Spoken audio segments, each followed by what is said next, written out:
दशम परीक्षा पर प्रिपेयर होता ओडिशार समस्त छात्र छात्री मानू मुझे एएस ट्यूटोरियल स्वागत जनाऊँगी। आज आम परीक्षा दर्पण पुस्तिकार जीव विज्ञान प्रथम अध्याय पोषणर समस्त 45टी multi choice question answer discussion करवा। तुम्हें माने जदि मो चैनल को सब्सक्राइब करना तेबे सब्सक्राइब कर दियो एवं पाखरे थिया बेल आइकन को दबाई दियो, जहाद्वारा मोर सबुजाक वीडियो तुम मान पाखरे सहजरे पहुँची पारिबो। मु परीक्षा पूर्व परीक्षा दर्पणर समस्त विषय कवर करी। आस एवं आरंभ करवा। प्रत्येक प्रश्नर 4टी विकल्प उत्तर दि जाइए, सेगुड़िक मध्य ठीक उत्तरटी को बाछि लेख। 1 नंबर देइछि जीव शरीर मध्य शक्ति मोचन एक केउं प्रकार प्रक्रिया। यार उत्तर होछि बी अपचय। 2 नंबर देइछि फल रसरे केउं जातीय श्वेतसार अधिक परिमाण रे थाए। यार उत्तर होछि ग्लूकोज। फल रसरे ग्लूकोज जातीय श्वेतसार अधिक परिमाण रे थाए। 3 नंबर 2 ग्राम श्वेतसार प्राय केते किलोजूल शक्ति निर्गत होता है। यार उत्तर होछि सी 32। 2 ग्राम श्वेतसार प्राय 32 किलोजूल शक्ति निर्गत होता है। 4 नंबर देइछि तंतु और नूतन कोष गठन पाई केउं खाद्य एकांत आवश्यक। यार उत्तर होछि बी पुष्टिसार। तंतु और नूतन कोष गठन पाई पुष्टिसार खाद्य एकांत आवश्यक। 5 नंबर देइछि कोष झिल्ली तैयारी करिवारे काहार प्रमुख भूमिका रही। यार उत्तर होछि सी लिपिड। कोष झिल्ली तैयारी करिवारे लिपिड रो प्रमुख भूमिका रही। 6 नंबर देइछि काहार श्रृंखल द्वारा प्रोटीन गठित। तार उत्तर होछि सी एमिनो अम्ल। एमिनो अम्लर श्रृंखल द्वारा प्रोटीन गठित। 7 नंबर देइछि शरीरर आयन संतुलन रक्षा करिवारे काहार प्रमुख भूमिका रही। यार उत्तर होछि डी धातुसार। शरीरर आयन संतुलन रक्षा करिवारे धातुसारर प्रमुख भूमिका रही। 8 नंबर मलांग ठारे केउं प्रकार पोषण प्रणाली देखा जाए। यार सठिक उत्तर होछि बी परजीवीय। मलांग ठारे परजीवीय प्रकार पोषण प्रणाली देखा जाए। 9 नंबर देइछि तेल रे द्रवणीय विटामिन केउंठारु मिलिथाए। यार उत्तर होछि बी उद्भिदजात तेल। तेल रे द्रवणीय विटामिन उद्भिदजात तेलरू मिली थाए। 10 नंबर केउंटी स्वभोजी। 10 नंबर उत्तर होछि डी प्लव उद्भिद। प्लव उद्भिद एक स्वभोजी। 11 नंबर एस्चेरिचिया कोलाई बैक्टेरिया आम शरीर रे केउं विटामिन प्रस्तुत करे। आर सठिक उत्तर होछि ये vitamin B12। Escherichia coli bacteria आम शरीर रे विटामिन B12 प्रस्तुत करे। 12 नंबर देइछि निम्नोक्त मध्य केउंटी परजीवी अटे। आर उत्तर होछि ए उंकुणी। निम्नोक्त मध्य उंकुणी हेउछि परजीवी।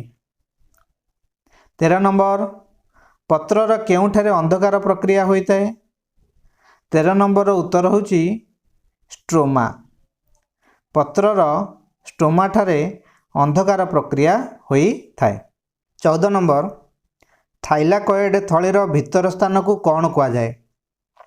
आर उत्तर होछि सी ल्यूमेन। थाइलाकॉइड थलीर भितर स्थान को ल्यूमेन कहा जाए। 15 नंबर प्रथम आलोक प्रतिक्रिया केन्द्रर नाम कौन। आर उत्तर होछि बी P700। प्रथम आलोक प्रतिक्रिया केन्द्रर नाम हेउछि P700। 16 नंबर अंधकार प्रक्रिया रे केउ एंजाइम प्रथमे CO2 बा कार्बन डाइऑक्साइड को जैव पदार्थ रे विबंधित करिवारे सहायता करे। यार उत्तर होछि सी रुबिस्को। अंधकार प्रक्रिया रे रुबिस्को एंजाइम प्रथमे कार्बन डाइऑक्साइड को जैव पदार्थ रे विबंधित करिवारे सहाय्य करे। 17 नंबर पाकनळीर चलन को कौन कुआ जाए? यार उत्तर होची ए पेरिस्टालिसिस। पाकनळीर चलन को पेरिस्टालिसिस कुआ जाए। 18 नंबर देजी प्रति माढ़ी रे मनीषर केतोटी पेषण दांत थाए? यार उत्तर होची सी 6। प्रति माढ़ी रे मनीषर 6टी पेषण दांत थाए। 19 नंबर देजी श्वासनळीर द्वार रे थिबा तरुणा स्थित प्लेट को कौन कुआ जाए? यार उत्तर होची पी एपिग्लॉटिस। श्वासनळीर द्वार रे थिबा तरुणा स्थिर प्लेट को एपिग्लॉटिस कुआ जाए। लाळ ग्रंथि केउ एंजाइम क्षरण हुए? यार उत्तर होची सी टायालिन। लाळ ग्रंथि टायालिन एंजाइम क्षरण हुए। 21 नंबर लाइपेज एंजाइम केउ ग्रंथि क्षरित हुए? यार उत्तर होची सी जठर। लाइपेज एंजाइम जठर ग्रंथि क्षरित हुए। 22 स्नेहसार फैटी एसिड और ग्लिसेरल सृष्टि हेबारे केउ एंजाइम सहायता करिताए? यार उत्तर होची डी लाइपेज।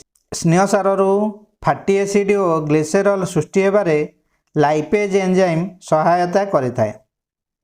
23 नंबर सिकम केउठारे थाए? यार उत्तर होची ए बृहदंत्र। सिकम बृहदंत्र ठारे थाए। 24 पाकनळीर केउ अंश रे कौनसी हजम क्रिया हुए नाही? यार उत्तर होची डी बृहदंत्र। 25 नंबर देइछि केउठारे खाद्य पदार्थर अवशोषण हुए नाही?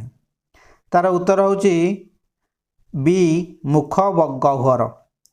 मुख गह्वर ठारे खाद्य पदार्थर अवशोषण हुए नाही। 26 नंबर देइछि केउ वैज्ञानिक आलोक श्लेषण को 2 सह प्रक्रिया द्वारा समाहित बोली दर्शाइथिले? यार उत्तर होची बी ब्लैकमैन। ब्लैकमैन आलोक श्लेषण को 2 सह प्रक्रिया द्वारा समाहित बोली दर्शाइथिले। 27 नंबर मनुष्य क्षुद्रांतर प्रथम अंश को कौन कहा जाए? 27 नंबर उत्तर होची डी ग्रहणी। मनुष्य क्षुद्रांतर प्रथम अंश को ग्रहणी कहा जाए। 28 नंबर आमाइलेज माल्टोज को केउथिरे परिणत करे? यार उत्तर होची डी ग्लूकोज। आमाइलेज माल्टोज को ग्लूकोज रे परिणत करे। 29 नंबर कॉस्टिक पोटास केउ गैस को अवशोषण करे? यार उत्तर होची A carbon dioxide. Caustic potash carbon dioxide gas को बा CO2 गैस को अवशोषण करे।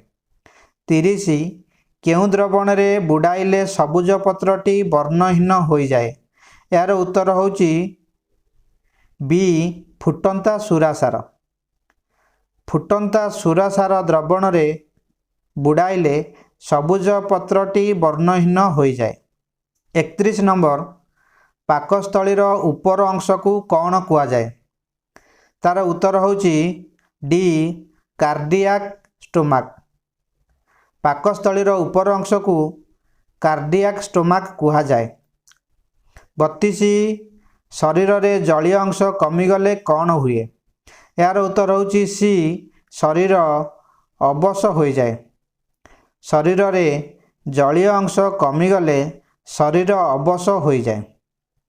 33 अवशोषण परे खाद्य रक्त द्वारा बाहित होई समस्त कोष निकट में पहुँचे और सेठारे विनियोग हो शक्ति मोचित होगा प्रक्रिया को कौन कह जाए? यार उत्तर होची सी आत्मीकरण कह जाए। अवशोषण परे खाद्य रक्त द्वारा बाहित होई समस्त कोष निकट में पहुँचे और सेठारे विनियोग हो शक्ति मोचित होगा प्रक्रिया को आत्मीकरण कह जाए। अंधकार प्रक्रिया को केउ चक्र कह जाए? यार उत्तर होची ए केल्विन। अंधकार प्रक्रिया को केल्विन चक्र कुआଯାଏ। 35 जल द्रवणीय विटामिन केउथुरु मिलता है? यार उत्तर होची सी पनीपरिबा। जल द्रवणीय विटामिन पनीपरिबारु ही मिलता है। 36 अन्य प्राणी बा प्राणीज पदार्थ को भक्षण करुथिबा प्राणी को कौन कुआଯାଏ? यार उत्तर होची बी मांसाहारी। अन्य प्राणी बा प्राणीज पदार्थ को भक्षण करुथिबा प्राणी को मांसाहारी कुआଯାଏ। 37 इलेक्ट्रॉन प्रवाह समय थाइलाकॉइड भीतर को प्रवाहित उद्जान केउथुरु बाहरी थाए? यार उत्तर होची डी क्लोरोफिल। इलेक्ट्रॉन प्रवाह समय थाइलाकॉइड भीतर को प्रवाहित उद्जान क्लोरोफिल रु बाहरी थाए।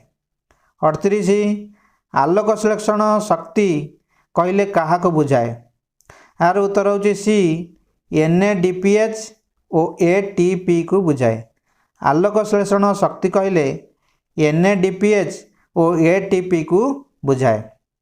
37 मंडद लघु आयोडीन द्रवण संस्पर्श आसिले क्यों वर्ण धारण करिथाए? यार उत्तर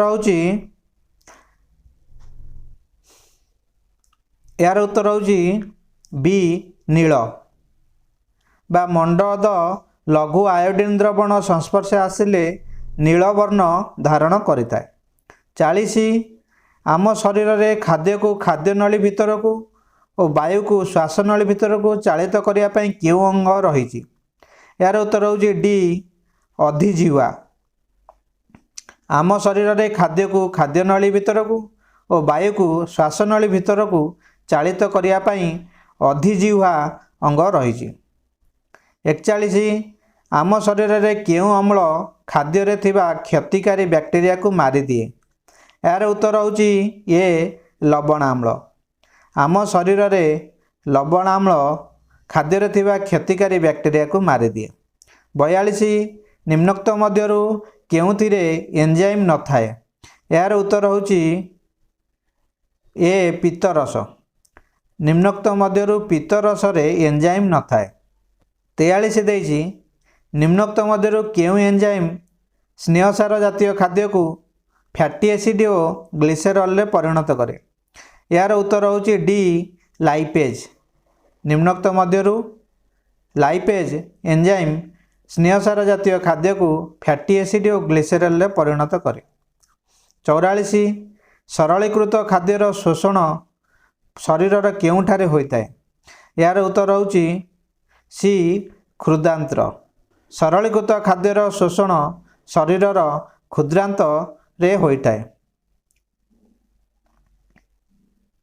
45 बा शेष क्वेश्चन होची खाद्य निम्नोक्त मध्यरु केउ क्रम रे पाकनली रे गति करे? यार उत्तर होची पाटी, पाकस्थली, क्षुद्रांत आ बृहदांत। मन रखंतु पाटी, पाकस्थली, क्षुद्रांत एवं बृहदांत। वीडियोटी जदि आपको भल लगी थाए तेबे लाइक करंतु एवं सांग मानक सहित शेयर करंतु। हाँ वीडियो बाबद में तले कमेंट कर जणातु जहाद्वारा मोर मनोबल बढ़िब एवं मु आपनको अधिक साहाय्य करि परिबि। पुणी भेट हबो आउ एक वीडियो रे। Thank you. जय जगन्नाथ।